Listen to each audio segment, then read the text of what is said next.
Muy buenas tardes a todos y bienvenidos un jueves más a este tiempo de meditación de la palabra. El temor de Dios es el principio de la sabiduría y el conocimiento del Santísimo es la inteligencia. Hoy vamos a ver un nuevo atributo de Dios, una nueva perfección comunicable, y es la del amor. Dios es amor. ¿Cuántas veces hemos oído esta frase? Pero si tuviésemos que definir de una manera lo que es el amor de Dios, podríamos decir que el amor perfecto de Dios es su determinación de entregarse a sí mismo y a los demás, y su afecto por sí mismo y por su pueblo.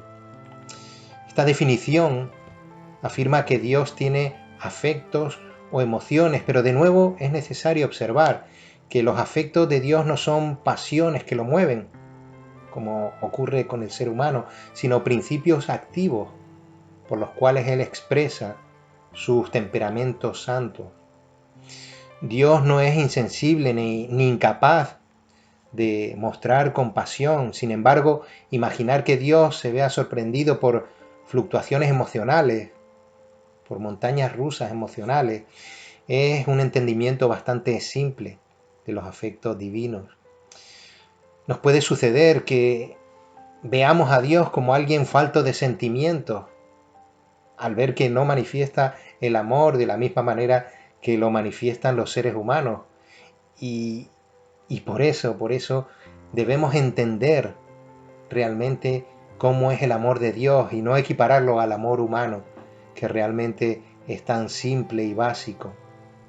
El amor del ser humano, según define el diccionario de la Real Academia de la Lengua, es el sentimiento intenso del ser humano que, partiendo de su propia insuficiencia, necesita y busca el encuentro y unión con otro ser.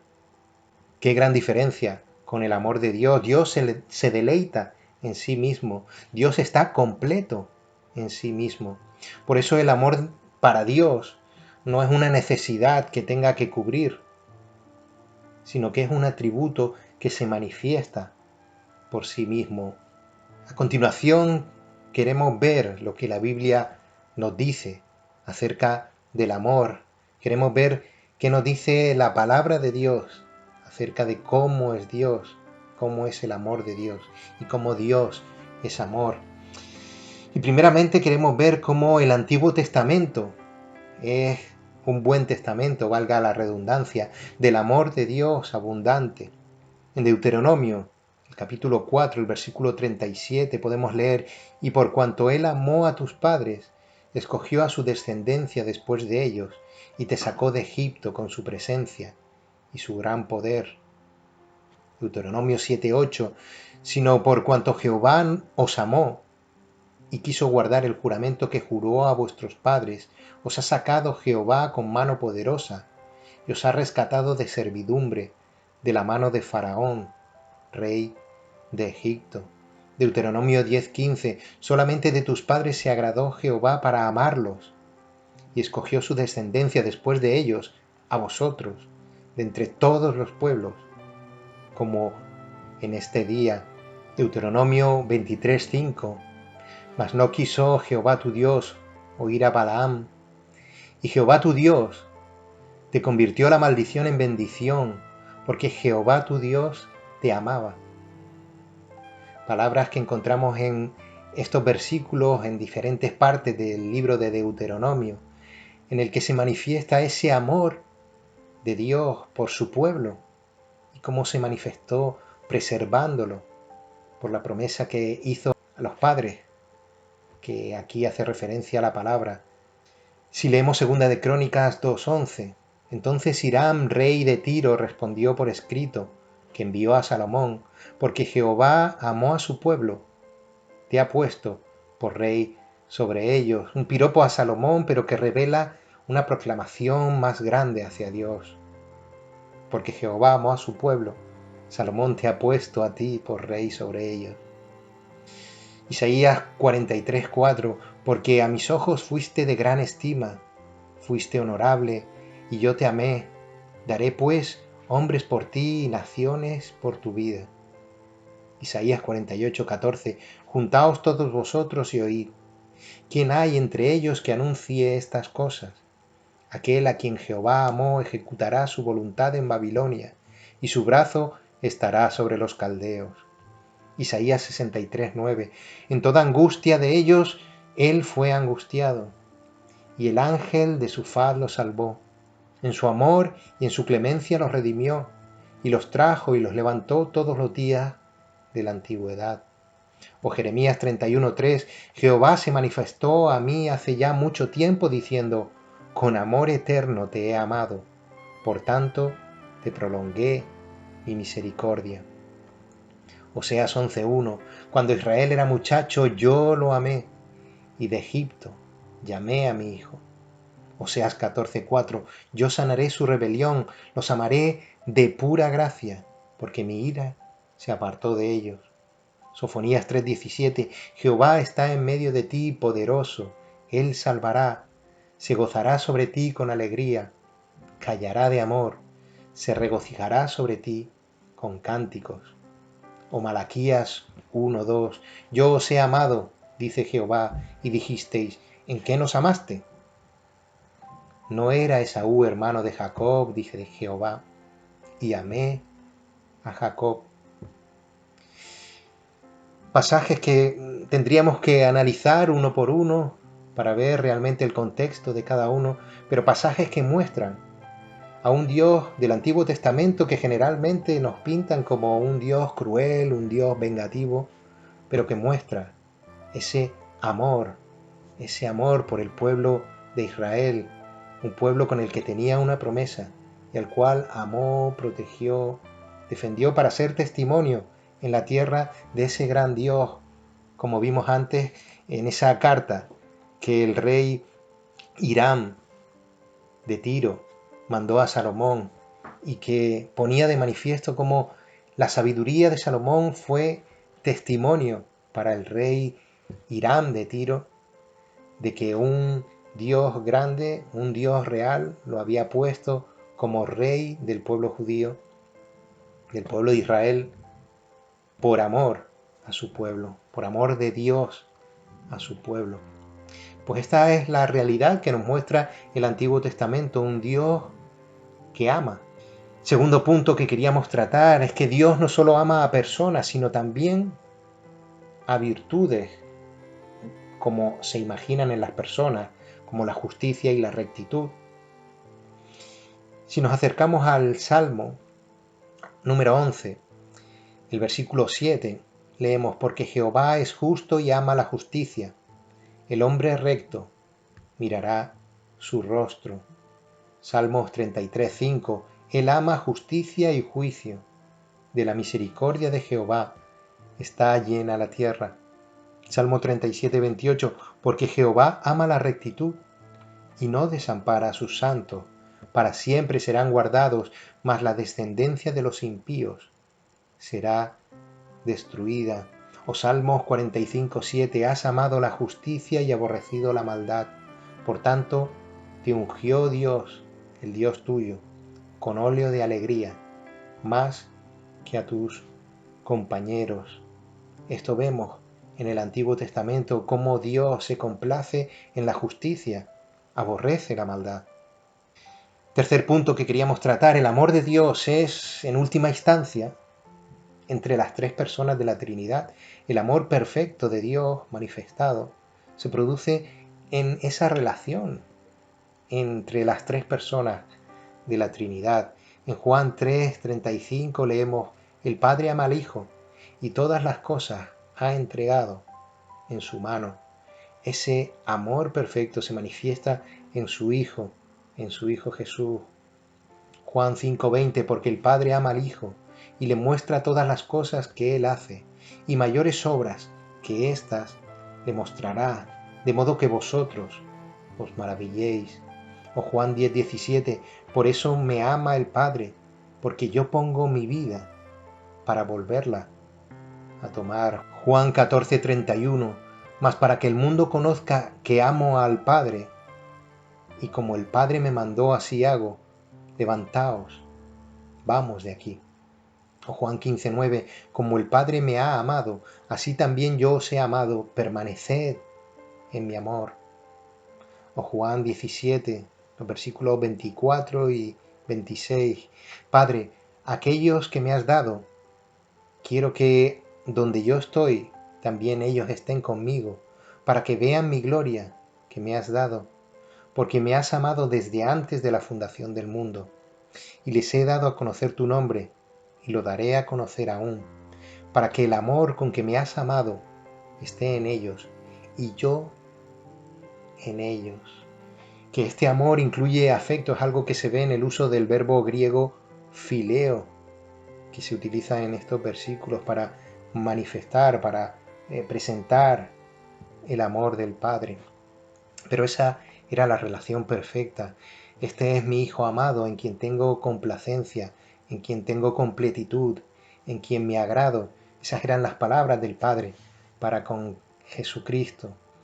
El cuarto punto que queremos tratar hoy es que el amor de Dios se manifiesta en el sacrificio de Cristo, que es lo que hemos estado diciendo ahora mismo, en el sacrificio de Cristo por el pecado. Juan 15:13 nos dice: nadie tiene mayor amor que este, que uno ponga su vida por sus amigos. Cristo hace mucho más que poner su vida. Cristo, como podemos leer en Filipenses, renuncia a su condición divina para hacerse como un hombre, él mismo. No que nadie lo hiciera, no que nadie se lo impusiera, sino que él mismo se hace hombre. Y siendo hombre, se rebaja a lo más bajo de la condición humana, para después morir en la cruz injustamente.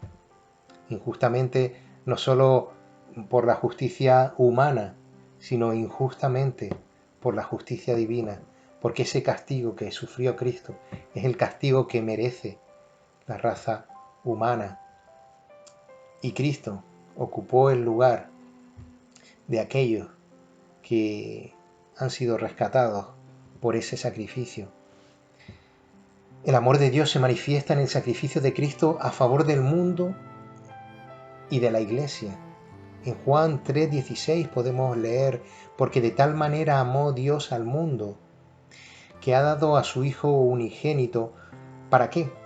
Para que todo aquel que en Él cree no se pierda, mas tenga vida eterna. Y quiero volver a repetir y recalcar esta parte del versículo: para que todo aquel que en Él cree, para que todo aquel que en Él cree no se pierda, mas tenga vida eterna. Aquí está el secreto de la salvación. La vida de Cristo entregada a la cruz, para que todo aquel que en Él cree no se pierda, mas tenga vida eterna. Y perdonen que repita esto, pero es que es una verdad fundamental, una doctrina fundamental que debemos entender. Romanos 5, los versículos 7 y 8 nos dicen: ciertamente apenas morirá alguno por un justo. Con todo, pudiera ser que alguno osara morir por el bueno. Mas Dios muestra su amor para con nosotros en que, siendo aún pecadores, Cristo murió por nosotros. Es una muestra de amor de Dios por nosotros el morir siendo pecadores, siendo enemigos de Dios. Él muere por nosotros para que podamos ser rescatados de la eternidad sufriendo la ira de Dios. Romanos 8:37: antes en todas estas cosas somos más que vencedores por medio de aquel que nos amó. Primera de Juan 4, los versículos del 9 al 10. En esto se mostró el amor de Dios para con nosotros, en que Dios envió a su Hijo unigénito al mundo, para que vivamos por Él. En esto consiste el amor, no en que nosotros hayamos amado a Dios, sino en que Él nos amó a nosotros y envió a su Hijo en propiciación por nuestros pecados. Esto es clave también, no es que nosotros hayamos amado a Dios, porque en nuestra condición de pecado somos ciegos ante la realidad de un Dios al cual debemos todo. Él nos amó primero a nosotros y envió a su Hijo en propiciación por nuestros pecados. El amor de Dios se manifiesta en el sacrificio de Cristo también a favor de las personas. Juan 14:23, respondió Jesús y le dijo: el que me ama, mi palabra guardará, y mi Padre le amará, y vendremos a él y haremos morada con él. El que me ama. Y como enlazamos con el versículo anterior, para amar a Dios primero hemos sido amados por Dios. No es una iniciativa del ser humano a amar a Dios. Dios nos ama primero. Y cuando tenemos el amor de Dios, le amamos a Él y guardamos su palabra. Juan 16:27, pues el Padre mismo nos ama, porque vosotros me habéis amado y habéis creído que yo salí de Dios. Juan 17:23, yo en ellos y tú en mí, para que sean perfectos en unidad, para que el mundo conozca que tú me enviaste y que los has amado a ellos, como también a mí me has amado. Romanos 9:13, como está escrito, a Jacob amé, mas a Esaú aborrecí. O Gálatas 2:20, con Cristo estoy juntamente crucificado y ya no vivo yo, mas Cristo vive en mí. Y lo que ahora vivo en la carne, lo vivo en la fe del Hijo de Dios, el cual me amó y se entregó a sí mismo por mí. En Juan 16:27, el amor de Dios Padre por los creyentes incluye el afecto, como se ve en el uso del verbo griego fileo para el amor del Padre. Por último, el quinto punto que queremos tratar es que la esencia de Dios es el amor. Y acudimos a Primera de Juan, el capítulo 4, el versículo 8 y el versículo 16. El que no ama no ha conocido a Dios, porque Dios es amor. Y nosotros hemos conocido y hemos creído el amor que Dios tiene para con nosotros. Dios es amor, y el que permanece en amor, permanece en Dios, y Dios en él. Vamos a ver ahora un versículo, unos versículos conocidos también, que se utilizan mucho y que se encuentran en Primera de Corintios, el capítulo 13, los versículos del 4 al 8, y que dicen: el amor es sufrido, es benigno, el amor no tiene envidia, el amor no es jactancioso, no se envanece, no es indecoroso, no busca lo suyo, no se irrita, no guarda rencor, no se goza de la injusticia, mas se goza de la verdad. Todo lo sufre, todo lo cree, todo lo espera, todo lo soporta. El amor nunca deja de ser. Esta es la descripción del amor de parte de Dios, y por cuanto Dios es amor, así es como Él es. Y hilando un poco con este versículo, podemos ver cómo el amor de Dios no se impone a nadie. Aquellos que vienen a Él lo hacen en respuesta del llamamiento de su amor. El amor de Dios muestra bondad hacia todos. El amor, la figura de Jesús, iba haciendo el bien a todos sin parcialidad. Pero lo más importante, Él proclamaba el Evangelio a todos. El amor, en la figura de Jesús, nunca codició lo que otros tenían, viviendo una vida humilde, sin quejarse. El amor, manifestado en la persona de Jesús, nunca se jactó de quién era en la carne, aunque él podía dominar fácilmente a cualquiera que entrara en contacto con él. El amor de Dios no demanda obediencia por obligación, porque el amor de Dios no es una imposición obligada, pero una vez que tienes el amor de Dios, la obediencia no es impuesta, sino que es motivada por ese amor. Dios no demandaba obediencia de su Hijo, sino más bien Jesús obedecía gustosamente a su Padre Celestial. Mas para que el mundo conozca que amo al Padre, y como el Padre me mandó, así hago. Como leíamos en Juan 14:31, el amor en la figura de Jesús estuvo y está siempre viendo por los intereses de otros. En definitiva, vemos aquí una expresión de amor que no espera de los demás, sino que es un amor que surge de Dios, porque Dios es amor. Volvemos al versículo de Juan 3:16, porque la más grande expresión del amor de Dios nos es comunicada en este versículo. Y también en Romanos 5:8, porque de tal manera amó Dios al mundo que ha dado a su Hijo unigénito, para que todo aquel que en él cree no se pierda, mas tenga vida eterna. Como decíamos, Romanos 5:8, más Dios muestra su amor para con nosotros, en que siendo aún pecadores, Cristo murió por nosotros. Podemos ver en estos versículos que el deseo más grande de Dios es que nos unamos con Él en su hogar eterno, en el cielo. Él hizo posible este camino pagando el precio por nuestros pecados. Él nos ama porque así lo decidió como un acto de su voluntad, no por compromiso, no por otra cosa. Es un acto totalmente independiente de su voluntad. El amor perdona. Si confesamos nuestros pecados, Él es fiel y justo para perdonar nuestros pecados y limpiarnos de toda maldad. Primera de Juan 1:9.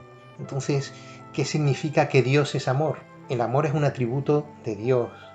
El amor es un aspecto central del carácter de Dios, su persona. El amor de Dios no está en ningún sentido en conflicto con su santidad, rectitud, justicia o incluso su ira.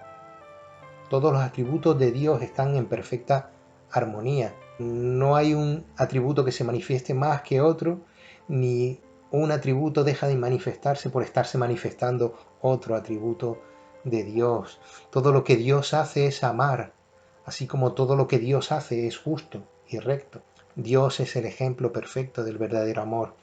Asombrosamente Dios ha otorgado a aquellos que reciben a su Hijo Jesucristo como su Salvador personal del pecado, la habilidad de amar como Él lo hace, a través del poder del Espíritu Santo.